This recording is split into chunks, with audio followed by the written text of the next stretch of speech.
Hello, everyone. For those of you who don't know me, I'm Nancy Elwood.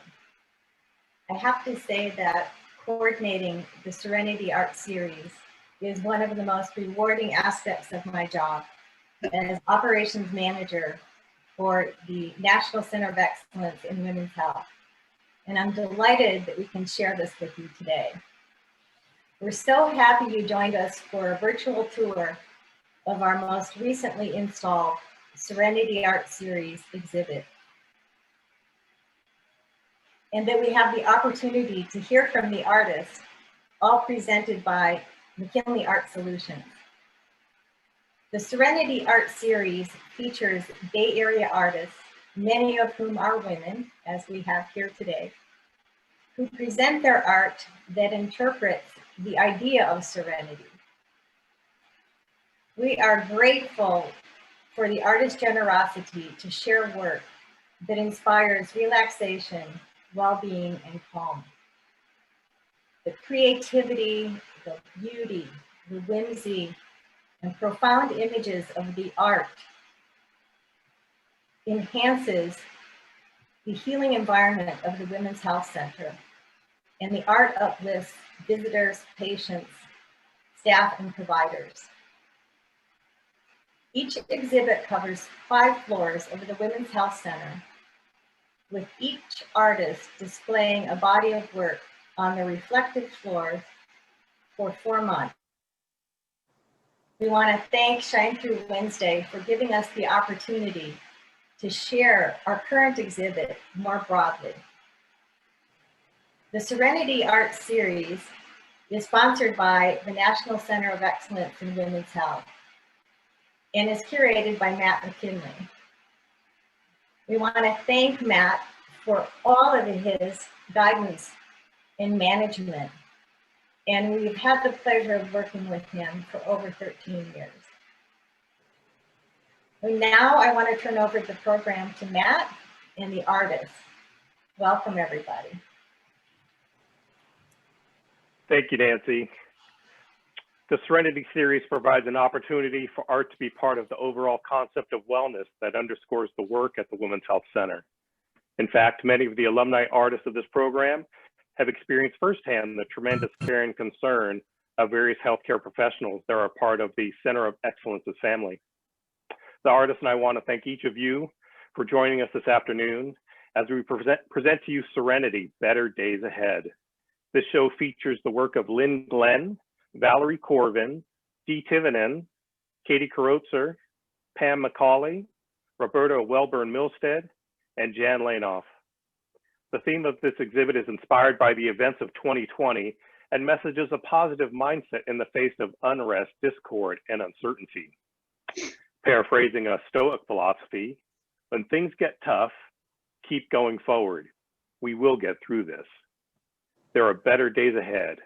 Practice gratitude. Seek out things and people that uplift you and look for beauty. Creativity leads to possibility. Let art lead you there. The artists participating in this exhibit regularly meet and paint together, and they openly share every aspect of their creative journeys. Although each artist has a unique style, they all share a love of creating, and we hope their works inspire joy for staff and visitors, as well as hope for better days ahead. I want to start by giving you a tour of the exhibit as it exists in situ at the Women's Health Center. So if you'll allow me. Yes? Yes. Okay. Very good. Take 2, folks. This is presentations in the time of COVID.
So what we'd like to do now is lead you through a discussion by each of the artists that are participating in the show. They'll be able to, I'll give them a little introduction, and then they'll have a couple minutes to talk to you about their work as we view a slideshow of the images that are participating in, that are included in the show. And so we're going to start from the top and work down. And so our first artist is Lynn Glenn. And hold on just a second.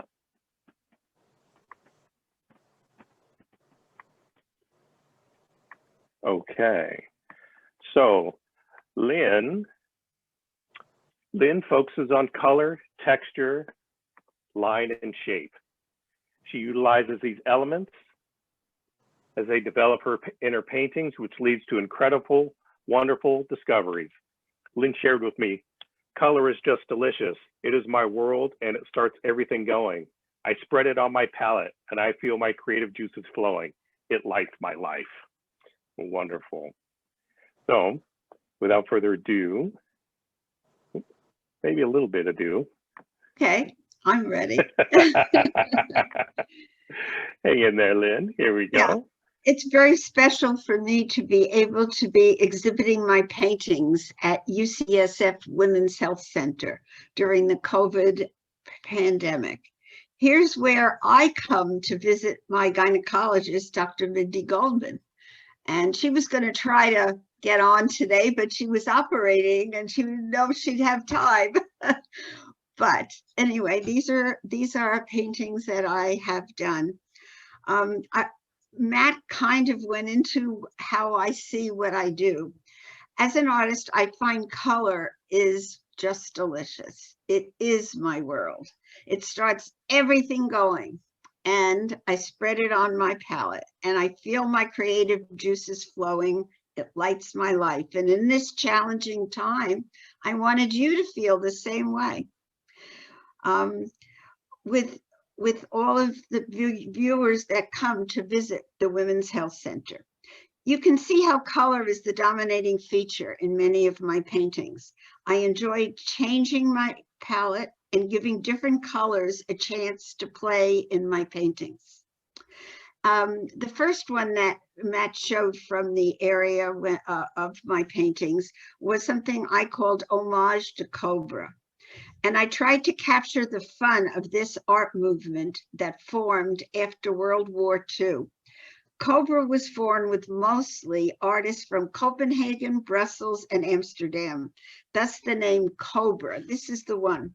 They were in agreement about a quest to jointly search for freedom in art, and they went back to the playful and creative human being. I had such fun painting in this style, a treat for the child in me, and a chance to use all types of media and leave the reality of COVID behind. It also helped me with the scarcity of acrylic paint in my studio. I just kind of ran out and you can't buy it because they didn't have it in the art stores either. So I went kind of crazy with this, but that is how they paint in that movement. So I thought I'd share it with you. And that's what I have to say. Thank you, Lynn. Yeah. Okay, great. So moving on to floor 6, we have the work of Valerie Corvin and Dee Tivinen. And let me share with you first. Oops. Let me share with you first Valerie's artwork. Okay.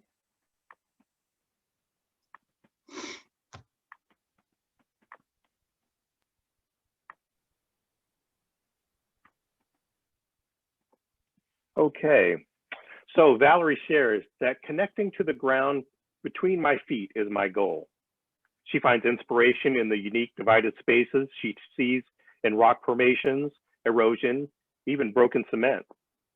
These shapes become starting points for interpretation of the firm forms of the land, which evolve into contrasting shapes, enticing lines, and fissures that punctuate her compositions and are juxtaposed by larger calming areas. Valerie intends each painting's many layers of color and collage to remind us of the wonders of our planet and ultimately a connection that align us to the earth on which we stand. I also want to remind you guys too, as we go through this presentation, if you have questions for any of the artists in particular, please use the chat function. And at the end, provided we have time, we'll address some of those questions so that everybody has a chance to be in on the conversation. The next artist that we want to move to, again, sharing floor 6, Dee Tivenin. And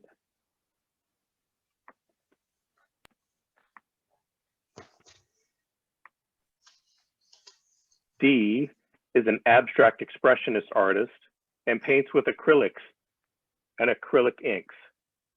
Play and spontaneity are significant elements as she builds the structure of her paintings with multiple layers, sometimes combining different mediums.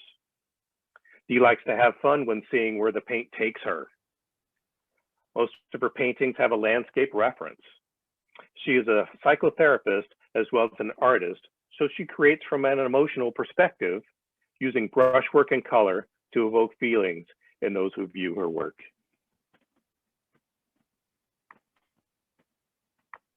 Okay. All right. Moving on, we have in the house, Katie Karotzer. And let's see. Floor 5 artist, Katie Karotzer's paintings are abstract and non-representational. She considers her work to be expressive through the use of gestural mark making, the language of color, and the interaction of shape, texture, and negative space. As an arts writer as well as a visual artist, Katie's intention through both mediums is to invite the viewer to join in the experience of exploration along a spectrum, starting with peaceful rest, then advancing through active curiosity, contemplation, and incorporation of renewed energy. Katie, welcome. Hi. Thanks. I just wanted to say how much I appreciate having this event happening today. First of all, just to know that somebody saw the artwork, because with the COVID thing happening, it's hard to know whether anyone was even able to go and see any of our artwork. So it's so nice to know that this group today is looking at our work. And it's also really nice to see all the other artists' work because we weren't able to have a reception, so we weren't able to go and visit each other's shows, which is something that we would normally do. And so this is wonderful for us as well. So thank you, Matt, and the team, Bethany and Nancy, for putting this together. Really, really appreciate it. But I just wrote a couple of notes. I just wanted to say that I feel very, very proud to show my work in this environment at UCSF, especially at the Women's Health Building. It means a lot to me. My work is deeply connected to the power of the maternal through the generations, especially in my love series, which I'll talk about in just a minute. And I feel that women share a certain level of intuition and openness to possibility. We share a desire for connectivity, and I believe that that's very special, and we definitely have an ability to help each other. And I feel that my work channels those strengths. One of the things that two things I wanted to point out about this work. One is that I made, I believe it's 6 new pieces for the show. I've been painting in a series I call the Love series for a couple of years now, and I made 3 new pieces for this show. And in those pieces, I use a lot of tie-dyed materials, especially old linens that I find in garage sales, or maybe some of them I just have. And I use old family photographs, sewing patterns, and poems and pages out of old books. And all of this is related to my family history, and especially the history that I have through the women and the generations of my family. And so these are all 24 by 24 pieces that are mixed media collage and painting. And they connect with some, like I said, with some other love pieces that I've done in the past. And then I also created several of these works like this one here with the bright red and vibrant blues. And I feel that these colors convey a sense of vibrancy, a positive energy, and a freedom that I wanted to express in terms of being there at the Women's Health Center. So those are really my comments. Thank you, Katie. Okay. As we continue on our tour, we're going to stop at floor 4, and we have 2 artists who are unfortunately also not able to be here with us today. I'm sorry, Pam is here today. So we have 1 artist here and 1 artist who I'm going to read the statement for. I'd like to start with Pam, if you're ready. Okay. And let me tell you a little bit about Pam first before I turn the floor over. Pam has found sanctuary in her art practice during this pandemic. She finds that searching for the right combination of form, line, rhythm, texture, and color is like chasing magic. Currently, she has been creating collages and combining them with acrylic paints and handmade paper. Whether painting or collaging, she tries to convey a feeling or emotion to the viewer. Pam, the floor is yours. Thank you, Matt. I really want to thank Matthew, Bethany, and Susan for putting all this together, especially during difficult times. You've done a wonderful job and we all appreciate it. So thank you very much.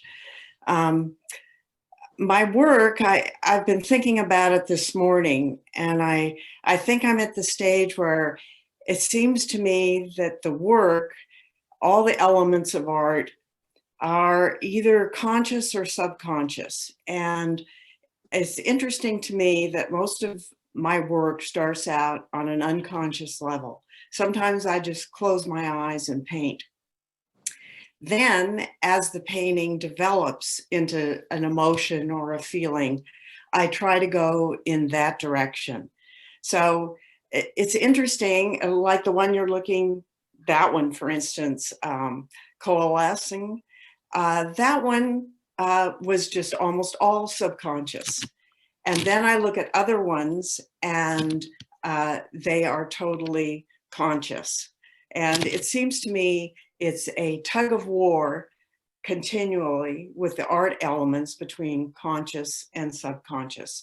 And you want to try to be as subconscious as long as you can. So it's just interesting to me. If any of you have found refuge in our work during this time, all of us have succeeded. So we really appreciate sharing the work with the caregivers and the patients at UCSF Women's Center. So thank you very much again. Thanks, Pam. Mm-hmm. Okay. All right. Sharing that floor with Pam is Roberta Welburn-Milstead. And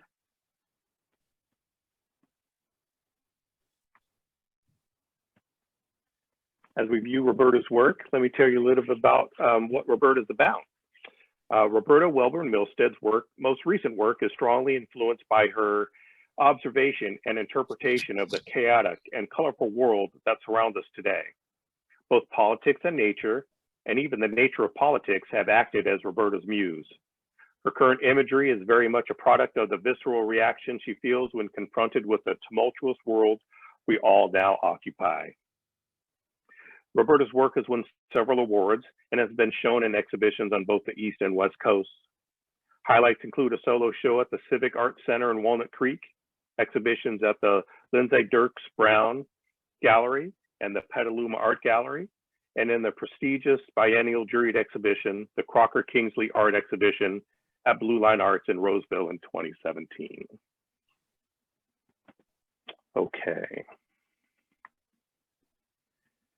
All right, and Last but certainly not least is our poster child for the exhibition, Jan L. Jan, are you ready? Oh, I definitely.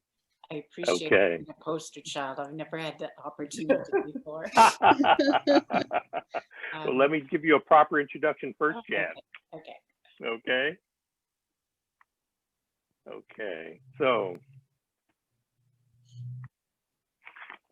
once upon a time, as a speech language pathologist, floor 3 artist Jan Lainoff, also known as Jan L., discovered art to be a communication bridge between speakers and non-speakers. She explored art for her clients as a means of promoting participation, preferences, and self-expression. Art supported an active exchange of thoughts and feelings. Post-retirement, Jan L. continues to use her art for communication.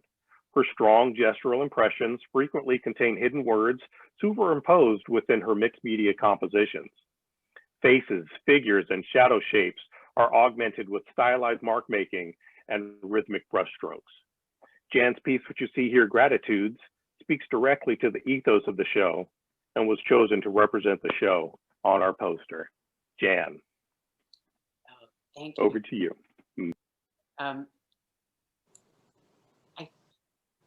Truly, I never had got to be a poster child. So this was truly a moment for me. And I never made it into San Francisco, which made it even more of a moment for me. Coming from a background of speech pathology, working with individuals that are nonverbal, I love people's faces. I love figures. I love being able to talk and communicate. And so I don't know if you've noticed it or not, but a lot of the names of my paintings are books. From Call of the Wild would be Jack London, Portrait of Lady would be Henry James, etc. So I'm always looking for words. And what I wanted for the show, for the Women's Health Center, is I wanted healing words. And I also kind of went into myself and said, well, what's healing to me? And it's like, it's maintaining that sense of gratitude and seeing beauty around me. And even though these are very trying times, it's kind of like that beauty is still there. You just kind of have to look for it a little more. And so I asked my family and friends to share with me moments of wonder and awe. I got back 7 pages worth of content. You know, people are ready to experience and share what beauty means to them. And there were such profundities that I decided that I had to condense those 7 pages, and I put those particular text into the sunflower painting and with the petals right there. Yeah. And I wanted the words contemplated, and I wanted people looking at that particular painting to receive comfort, maybe delight, maybe pleasure, but definitely just to take away maybe even like one word, like even the word of surf. It's like you go for the multi-sensory, you know, to see it, smell it, hear it, maybe even get a sensation or a feeling from it. And so that's kind of where I went with that particular painting. And when I was looking into it, I discovered that Van Gogh also used sunflowers as gratitude. And so I went from a 3-panel to a 4-panel, and an homage to him with the vase of sunflowers on the end, just to kind of incorporate that sunflowers can give you so much in terms of a good, full, sunny kind of feeling. So that was definitely a part for me. A really nice showing of everyone's work. In closing, I want to say, those who retain the ability to see beauty never grow old. So thank you all for coming. We really appreciate you joining us today. Thank you. Thank you.